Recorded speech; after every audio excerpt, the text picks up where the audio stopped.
Salut à tous, j'espère que vous allez bien, c'est Romain et on se retrouve aujourd'hui pour faire un point sur l'actu PSG qui est marqué bien évidemment par le déplacement demain soir à la Mosson pour y affronter Montpellier, 14e au classement. Bien sûr, aucune excuse, il faut renouer avec la victoire après 3 journées consécutives de championnat où on a partagé les points face à des adversaires qui étaient un peu plus relevés que celui qui nous attend demain sans lui manquer de respect bien évidemment. Pour nous, on a aussi l'enjeu de la trêve internationale qui va arriver juste après. Les joueurs doivent rester concentrés, mobilisés et ne pas penser à la suite avec leur sélection. Et pour Luis Enrique, c'est enfin le début des travaux en perspective du quart de finale face au FC Barcelone, avec plusieurs choix bien sûr en matière d'animation, des impératifs face à la suspension d'Hakimi au match aller, qui doivent conditionner bien sûr des choix dès demain pour travailler les automatismes. Justement, Luis Enrique s'est présenté en conférence de presse à 13h, il était plutôt de bonne humeur, il a bien répondu aux questions qui ont tourné pour l'essentiel autour de la Ligue des Champions. J'ai fait l'intro autour de Montpellier, mais bien sûr,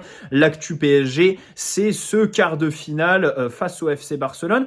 J'ai beaucoup aimé la posture de communication adoptée par Luis Enrique. Alors, il a eu la fameuse question un peu vache, mais c'est le jeu sur la remontada en 2017. Il a vraiment bien répondu en disant que non, c'est absolument pas son meilleur souvenir en tant que coach parce qu'elle a servi à rien. Ils se sont fait éliminer par la Juventus derrière. Et puis, sur les autres questions, il est resté dans son objectif de dédramatiser la Ligue des Champions pour retirer de la pression sur son groupe. Et ça, bien sûr, je pense que c'est un des points sur lesquels il travaille le plus et le mieux. Voilà, c'est vrai que cette saison, on a quand même un cadre un peu plus serein pour préparer nos échéances. Du côté du Barça, on a un peu plus parlé. Xavi a dit que le PSG était favori, donc c'est une posture qui est assez différente de celle de Luis Enrique, que les réalités économiques des deux clubs étaient différentes. Là, on a une excuse en cas d'élimination.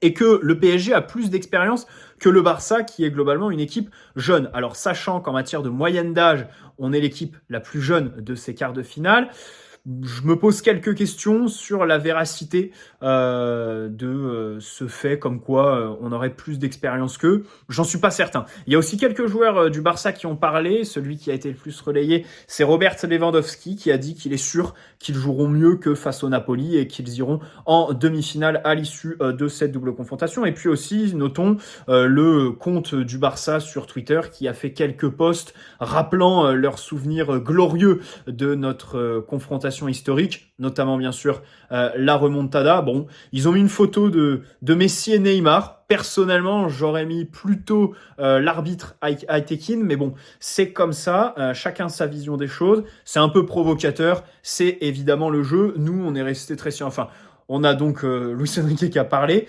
J'ai bien aimé quand il est arrivé devant Ambre et l'anglais là enfin celui qui traduit en anglais sur le live du PSG parce qu'il était très heureux, grand sourire, retourné en Catalogne et tout ça.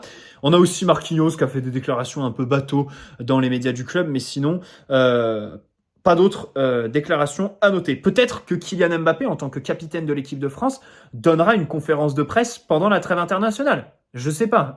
Bon. Autant vous dire que j'y crois pas vraiment parce que s'il y va, ce serait une dinguerie toutes les questions autour de ce match, autour du Real Madrid et finalement pas grand-chose vis-à-vis de l'Euro et sa sélection. Bref, en globalité, je trouve quand même que du côté du Barça comme du PSG, de ce qu'on voit sur les réseaux sociaux, en fait, on a des supporters qui, tous les deux, sont plutôt contents d'affronter le PSG d'un côté, le Barça de l'autre. D'abord parce qu'on évite bien sûr les gros mastodontes tous les deux, et ce qui fait qu'il y a une ambiance un peu bizarre, limite excitante, parce que le rapport de force est quand même très difficile à lire. Le PSG qui est une équipe un petit peu nouvelle, voilà, qui sort d'une belle double confrontation contre la Real Sociedad, qui est assez prometteuse. Moi, je suis à fond derrière Luis Enrique. Après, faut quand même pas oublier qu'en phase de poule, on n'a pas montré beaucoup de gages de surperformance au plus haut niveau quand même. Il y a eu des matchs qui ont été limite cataclysmiques. Celui à Newcastle, à Milan, c'est 2 mois après, on faillit bien quand même. Contre Dortmund, on réussit pas à s'imposer. Et puis du côté du Barça, une équipe un peu yo-yo, avec des hauts et des bas, sûrs de leur force. Au final, je pense que chacun a limite plus peur de soi que de l'adversaire.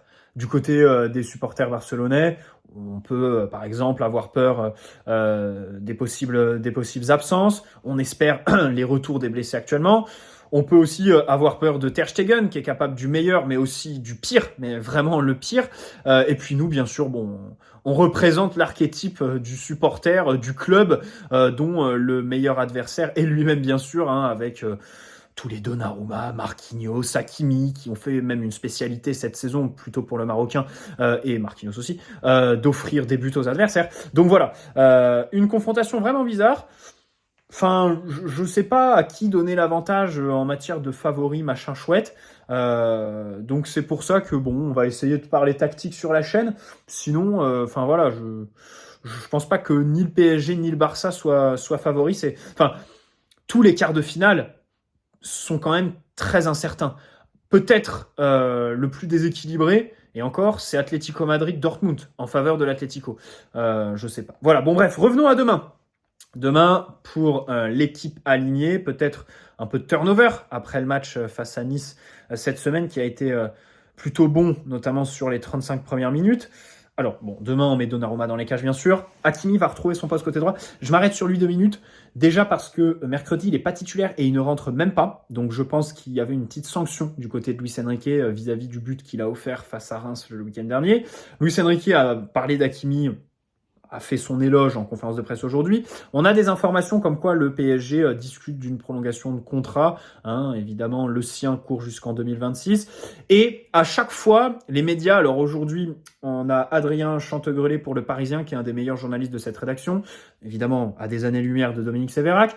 On a aussi eu Jamel, bon, le célèbre twitto, voilà, qui est très très fiable, qui limite vie avec le groupe en fait. Donc à chaque fois, ils prennent le soin de préciser que pour le moment, Achraf Hakimi n'a pas exprimé de volonté de départ. Alors ça sous-entend que peut-être dans le futur il pourrait. Aussi, selon certains échos de chez ses proches, ce serait pas une priorité actuellement que de parler de négociations de prolongation. Alors on sait très bien que son agent, juste après sa signature au PSG, avait rappelé son rêve de retourner à Madrid, évidemment un rêve qui est remis sur la table avec le départ de son ami Kylian Mbappé là-bas. Donc s'il veut partir, pour moi qu'il le dise direct et qu'on organise un départ cet été, parce qu'après, en 2025, il aura 26 ans. Les clubs se diront autant attendre un an, le prendre gratuitement au PSG. Un joueur gratuit à 27 ans, c'est une aubaine. Donc pour moi, voilà, faut vraiment que ce soit maintenant et c'est plutôt cool que le PSG ouvre les discussions directes. Je suis pas contre le prolonger, bien sûr. Après, pour moi, la top priorité, ça doit être celle de Nuno en matière de prolongation, qui lui aussi, si je dis pas de bêtises, a un contrat qui court jusqu'en 2026. Voilà. Achraf, voilà, s'il veut partir, je le retiens vraiment pas. Il fait partie de ces joueurs qui a... Bon, alors c'est vrai, dans l'effectif, il fait partie du top 5 en matière de potentiel, en fait. Mais il fait aussi partie de joueurs irréguliers et à un poste clé, surtout, en fait, dans cette animation, où tu te dois d'avoir un peu plus de justesse dans le dernier geste quand tu es dans les petits espaces.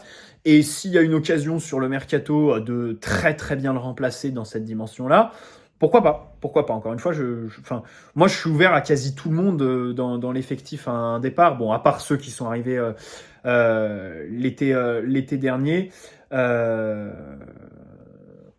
Mais tout ce qui est Marquinhos, Hakimi, Donnarumma un peu moins, même si d'un point de vue objectif et pas subjectif, je pense que cette réflexion a été déjà engagée l'été dernier, on avait des échos dans ce sens, et que peut-être que cet été ça reviendra sur la table. Bref, en défense centrale. Alors, tout dépend de plusieurs facteurs. Nuno, le premier. Nuno, il a fini le premier match contre Nice donc depuis 11 mois. Voilà, il a fait les 90 minutes. Donc peut-être que demain, il sera mis au repos. Ce qui voudrait dire que dans l'axe, il faudrait Danilo, Beraldo pour pouvoir mettre Lucas sur le côté. Après, je préfère en priorité mettre Beraldo au repos, qui a beaucoup joué ces derniers temps. Voilà. Il est sorti en cours de match contre Nice. Voilà.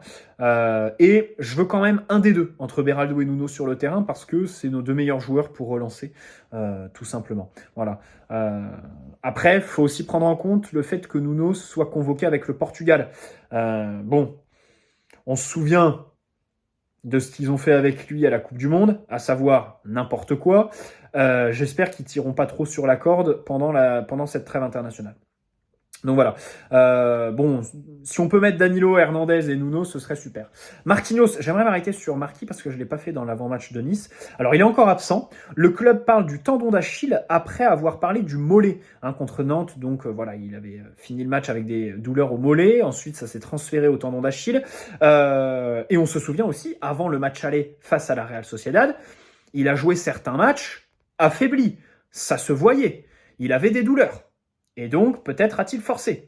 Il n'y a pas de précision sur la nature de sa blessure par le club. Bon, ça, c'est un peu logique. Le club ne communique jamais sur les blessures de ses joueurs. Gonzalo Ramos, par exemple, la blessure qu'il a envoyée à l'hôpital, enfin, la maladie qu'il a envoyée à l'hôpital à Noël, on a été au courant qu'a posteriori. Pareil pour Asensio, il est encore forfait demain. On n'a pas de date de retour, alors qu'il s'était blessé contre Monaco il y a 15 jours. Pour revenir sur Marquinhos, le tendon d'Achille, c'est une zone très sensible. D'abord, c'est celle où Kimpembe s'est blessé. La rupture du tendon d'Achille, il faut savoir que c'est pire que les ligaments croisés aujourd'hui pour un footballeur. Alors, je dis pas que Marquinhos a une rupture du tendon d'Achille, je pense pas, mais ça fait un peu peur. Personnellement, j'ai un peu peur.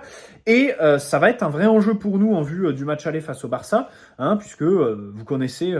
ma solution pour ce poste de latéral droit qui serait de titulariser Marquinhos plutôt que Warren. Voilà, pour faire ce côté asymétrique, mais plutôt à gauche avec Nuno qui monte. Voilà. Devant la défense demain, je pense que Ugarte va retrouver sa position de numéro 6. On espère le moins de pertes de balles possible, puisqu'évidemment, c'est ça qui lui fait perdre du crédit aux yeux de Luis Enrique, au-delà de ses défaillances techniques, même si les deux sont liés. Et encore, parce que je pense que les pertes de balles, c'est peut-être limite lié à de la concentration, tellement il les perd rapidement en fait. Il les perd pas parce que il va faire une mauvaise passe dans un mauvais timing. Il les perd parce qu'il apparaît un peu dépassé en fait. Un peu dépassé par les événements. Il scanne pas assez son environnement. Donc voilà, c'est tout l'enjeu pour lui. Warren reste sur 3 fois 90 minutes, peut-être un peu de repos pour lui. D'ailleurs, je nuance mon analyse sur ce poste de latéral droit. J'avais mis en avant ses défauts défensifs à ce poste mercredi contre Nice. J'aimerais juste noter que dans le rôle de milieu de terrain, il a limite été meilleur qu'Hakimi sur certaines phases. Alors déjà offensivement, il a été meilleur que d'habitude avec lui-même. C'est-à-dire que d'habitude, il est pas bon dans le jeu de passe. Là, mercredi, il a lancé Barcola. Il a fait un super centre pour Gonzalo Ramos. Il fait une belle récup à l'origine du premier but. Et en fin de match, il fait son super slalom où il dribble tout le monde. Mais ça, c'est un peu sa spéciale, de porter le ballon et de faire les percées, aller fixer la défense. Là, il est allé jusqu'au gardien, donc c'est là que réside l'originalité. Donc, il y a eu du bon, là où d'habitude, il est moins bon. Et ensuite, au pressing, je l'ai trouvé, là, par contre, meilleur qu'Hakimi en fait, dans le sens où il est plus coordonné, il va mener des actions, les enclencher quasiment tout seul, les autres vont suivre, et quand c'est les autres qui enclenchent, lui suit bien. À chaque fois, avec les bons intervalles, il y a une très bonne coordination. Je pense que ça plaît à Luis Enrique parce que Hakimi ne l'a pas forcément cette coordination. On se souvient bien sûr de son carton jaune un peu idiot face à la Real Sociedad. Voilà. Donc Warren sur le banc demain quand même pour se reposer, surtout qu'il va retrouver l'équipe de France. Enfin, retrouver, sachant que sa première sélection avait été entachée par... cette blessure sur un but. Donc finalement, oui, il retrouve l'équipe de France puisqu'il s'y est quand même installé en marquant ce premier but, mais il va la redécouvrir, on va dire, en faisant pour la première fois, on l'espère, toute la trame internationale. Bon bref, je mets Fabien Ruiz relayeur gauche. Il reste sur 2 matchs sans entrée en Ligue 1. Et si on rajoute Nantes, où c'était pareil, donc en fait, sur les 4 derniers matchs, il y en a 3 qu'il a démarré sur le banc sans rentrer. Demain, je le mets. Faudrait peut-être qu'il aide un peu plus Nuno sur les phases défensives. Nuno s'est retrouvé un peu seul mercredi par moment. Faut pas que Fabian se laisse emporter par l'élan offensif de sa relation avec Mbappé. C'est pour ça d'ailleurs que je le mets relayeur gauche, parce qu'il s'entend plutôt bien avec le Kick. Enfin, ils ont échangé tous les deux mercredi. C'est toujours mieux que ce qu'on a vu entre Warren et Barcola contre Reims, que ce qu'on voit entre Barcola et Likanguin, Asensio et tout ça, même Mbappé et Vitinha plutôt dans la saison. Donc voilà, c'est intéressant. Je remets Fabian à gauche. À droite, Donc ça joue entre Vitinha et Lee. Je préfère Vitinha, surtout si tu titularises Lee afin de le mettre ailier droit. Parce que c'est vraiment pas son poste, il n'arrive pas à déborder, il n'a pas assez d'explosivité pour faire des différences et évidemment continuer l'action après avoir dribblé. Donc personnellement, je mets Vitinha à ce poste-là demain. Alors devant, il y a un vrai sujet. Devant, il y a un vrai sujet Kolo Muani. Alors c'est un peu spécial parce qu'il n'a pas joué depuis Nantes, c'était le 17 février dernier. Et au final, c'est voilà, un sujet principal de cet avant-match. Pourquoi? Parce que Didier Deschamps a fait une déclaration, donc jeudi au moment de l'annonce de sa liste. Il aime Kolo Muani, donc il l'a appelé. Et il a dit, alors moi je m'occupe pas des affaires de Luis Enrique, mais s'il pouvait lui donner un peu plus de temps de jeu, ça m'arrangerait. Aujourd'hui, Luis Enrique a répondu et j'ai adoré parce qu'il a dit, dans une phrase, quand vous la commencez, que vous mettez un mais au milieu et que derrière vous dites autre chose, tout ce qui est situé avant le mais dans la phrase, il faut l'oublier. Donc c'est une petite pique, on va dire, si on veut parler dans un langage polémiste, envoyée à Deschamps. Et derrière, surtout, Luis Enrique a rappelé le temps de jeu de Kolo Muani, parce que Deschamps, sa déclaration, je ne l'ai pas trop comprise en fait. Oui, comme Luis Enrique l'a dit, 1600 minutes pour Kolo Muani cette saison. Il est un peu moins bien ces derniers temps, mais les chances, il les a eues quand même. Et pas qu'en Ligue 1. Ne me dites pas, oui, contexte, match où les équipes sont resserrées, c'est sûr, c'est pas la Bundesliga où il évolue l'année dernière. Non, il est titulaire sur nos 6 matchs de poule en Ligue des Champions.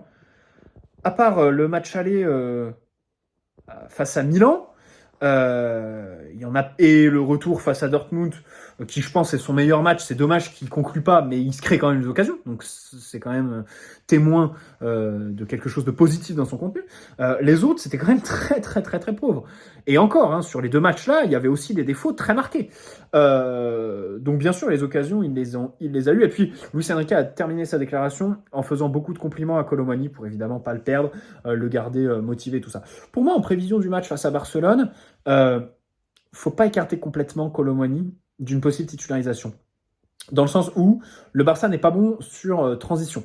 Donc évidemment, les contre-attaques, Kolo Muani est bon, surtout quand tu le compares à Gonzalo Ramos, son principal concurrent, qui, on l'a vu dimanche dernier contre Reims, manque de vitesse. À un moment donné, il demande un ballon dans la profondeur, je crois. Il lance une course et il se fait rattraper, si je dis pas de bêtises, par Abdelhamid, quoi. Ok, bon. Kolo est bien sûr beaucoup plus rapide. Ensuite, à la perte du ballon, le Barça est un peu désorganisé, il y a beaucoup d'espace entre les lignes, et si tu joues direct, ça peut faire mal. Ça rejoint un petit peu les contre-attaques. Là, je pense plus à Kolo Muani que Gonzalo Ramos pour jouer première intention, pour faire des contrôles un peu dévastateurs. Je m'aventure un peu en terre inconnue, hein, en parlant de contrôle dévastateur pour Kolo Muani, mais vous me direz, ça l'est tout autant chez Gonzalo Ramos. Hein. Et je préfère quand même un joueur qui a montré plus de gages dans des matchs où c'était plus ouvert. Et enfin, si Luis Enrique veut Dembélé dans ce rôle de relayeur numéro 10, déjà, il faut le travailler dès maintenant. Hein. Dembélé a été réaligné dans ce rôle-là contre Nice mercredi. S'il le veut face au Barça, dont le point fort est le milieu de terrain, dès demain, il faut le mettre à ce poste-là, Dembélé, parce qu'il lui faut des automatismes, on l'a vu. C'est un joueur très bon, très juste techniquement. Tu perds pas grand-chose parce que dans le dernier tiers, il n'est pas très bon. Donc moi sur le principe, je suis d'accord avec ce choix, mais il faut, quitte à perdre en imprévisibilité vis-à-vis du Barça, le mettre sur tous les matchs d'ici là pour qu'ils prennent des automatismes. On l'a vu face à la Real Sociedad, ça a été un petit peu compliqué du fait du côté inédit de ce choix. Et puis aussi, au-delà de Dembélé numéro 10, il y a aussi Mbappé qui a été replacé sur son côté gauche, hein, contre la Real Sociedad, mais aussi mercredi contre Nice. Donc ça pose une question. Est-ce que le PSG se prive d'un numéro 9 ? Pour moi, en fait, il faut un numéro 9 face au Barça, dans le sens où il y a un espace entre la défense centrale et le numéro 6 chez eux. Ils ont beaucoup tâtonné à ce poste-là avec le départ de Busquets. Il y avait des 6 qui s'aventuraient un petit peu trop. Et au final, derrière, si tu trouvais un relais, si tu avais un attaquant plutôt bon de haut but, tu réussissais à faire des jeux à 3 très intéressants et prendre le Barça en contre. Donc pour moi, il va falloir une présence quand même face à cette défense centrale et derrière ce milieu de terrain. Donc, si tu mets Dembélé dans ce rôle de numéro 10, ton numéro 9, en fait, ce sera Gonzalo Ramos face à Nice, dans un rôle et de numéro 9 et d'ailier droit. À moins que tu décides de jouer sans numéro 9, auquel cas, là, tu titularises Barcola. Ou alors, tu mets Mbappé numéro 9, ce qui m'étonnerait quand même face au Barça, où tu peux le mettre sur le côté droit face à Jules Koundé, qui pourrait prendre le bouillon. Mais bon, je serais plus d'avis de le titulariser sur un côté dans un match où il y a beaucoup plus d'espace. Et donc, si tu titularises Mbappé en numéro 9, bah, t'as Barcola soit sur le côté droit, soit sur le côté gauche. Mais pour moi, Kolo Muani, dans ce rôle de 9 et pour faire les fixations à droite, j'apprécie plutôt bien. On l'a vu sur le match aller face à Milan, par exemple, se désaxer, aller sur le côté droit pour faire de bons contrôles, être plutôt bon en relais. Voilà. On l'a vu contre Dortmund, partir depuis le côté droit. Lui-même le dit, il est plus à l'aise à droite qu'à gauche. Donc, je dis pas qu'il faut qu'il soit titulaire contre le Barça.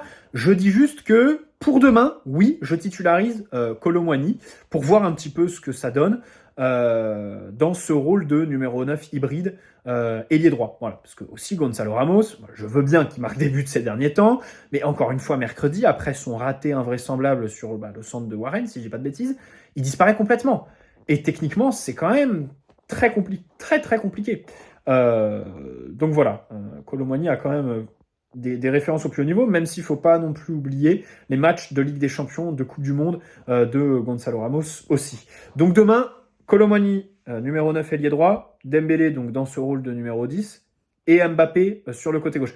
Après, le Parisien cet après-midi ont émis l'hypothèse de revoir Mbappé sur le banc. Bon, si c'est le cas, je donne le côté gauche à Barcola. Voilà, je donne le côté gauche à Barcola et puis en deuxième mi-temps, je fais entrer tranquillement Gonzalo Ramos. Voilà. Et puis pour Kolo Muani, on espère aussi que la trêve internationale va lui permettre de reprendre temps de jeu et confiance, bien évidemment. Allez, à demain soir pour le débrief, les amis.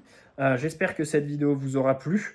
On a balayé un petit peu un enjeu. Et encore une fois, attention, j'ai pas dit que j'étais pour la titularisation de Kolo face au Barça. Juste que c'est une solution à envisager et à possiblement travailler dès demain. Voilà. Quand je me souviens, par exemple, du match aller de Moise Kean au Camp Nou, je me dis peut-être, voilà, un petit parallèle avec Kolo Muani. Bref, bonne soirée à tous. N'hésitez pas à poser un like si cette vidéo vous a plu, vous abonner si ce n'est pas déjà fait.